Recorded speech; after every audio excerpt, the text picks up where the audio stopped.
I'm Sharon Lowenheim. I'm the owner of Organizing Goddess Inc. and a board member of NAPO, the National Association of Productivity and Organizing Professionals.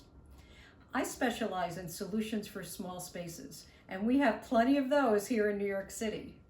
If you're setting up a home office in the corner of your living room, like I have, you'll want to redeploy pieces of furniture that you already own. This end table has always been part of my living room, but it was filled with random stuff that we never used. So I cleared it out, and now it's a home for office supplies. I purchased a few drawer organizers from the Container Store, and voila, I have what I need at my fingertips. When you're shopping for furniture, always look for pieces with storage capabilities, because we can never have enough places to put things away and get them out of sight. And you never know what you might be using a piece of furniture for in the future.